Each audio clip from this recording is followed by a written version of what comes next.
Hello! In today's video, we'll find a break in the field wire with pinpoint accuracy using Tempo's PE2003-G. Did you know you can identify the exact location of even the smallest breaks in insulation by pulsing a high voltage signal that radiates into the earth at the location of the faults? Well, with the A-frame mounted receiver, a visual analog meter points the way to the source of the voltage. Come on, let's check it out.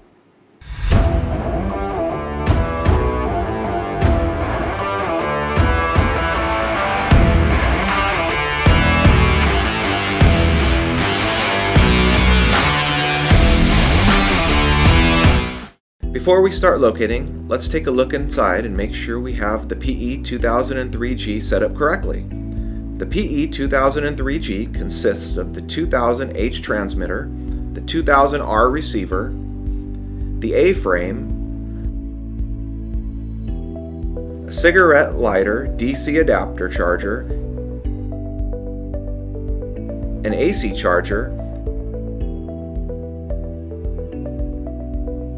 carrying case,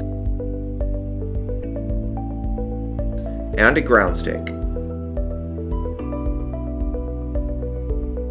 Important: the battery is already installed in the 2000H transmitter, but is not connected until the fuse and fuse holder cap are installed.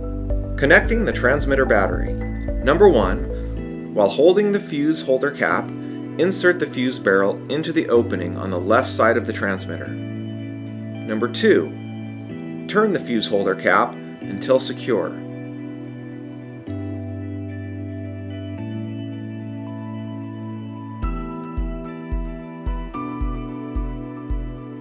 Number 3, charge the transmitter battery before storing the unit. Never allow the unit to sit for any length of time with a low or discharged battery. Replacing the receiver battery. Number 1, remove the 2 screws on either side of the 2000R receiver. Number 2, separate the case and replace the 9-volt battery. Observe polarity. Number 3, reassemble the case and reinstall the screws. Do not over-tighten the screws.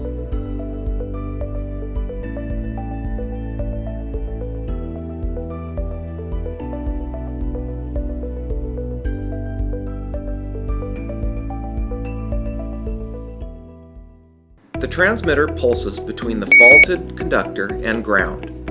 This establishes a DC current flow down the cable, through the fault to the ground, and back through the ground to the transmitter stake.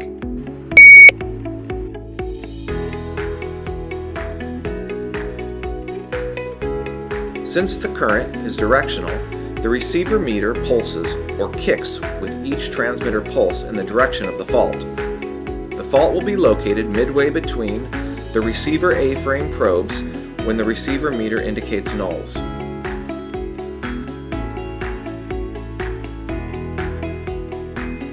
Push the ground stake to the ground and then connect the black test lead. The black lead will go to the ground.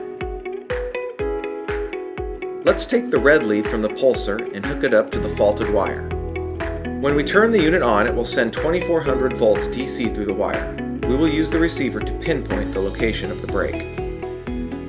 The receiver goes parallel with the wire path, and when it gets turned on, there is an analog meter that you'll want to keep an eye on. When the needle bounces to the right, that's the direction of the fault. If it bounces to the left, the fault is to the left. Let's get a closer look. Now all we have to do is follow the needle on the analog meter. Right now it's telling us it's in this direction, so we'll pick it up and move it. We can either flag or mark as we move the A-frame, so that we can get an idea of where the break is. Now let's pivot the receiver and figure out where the break is. Once we locate the fault, we can start digging.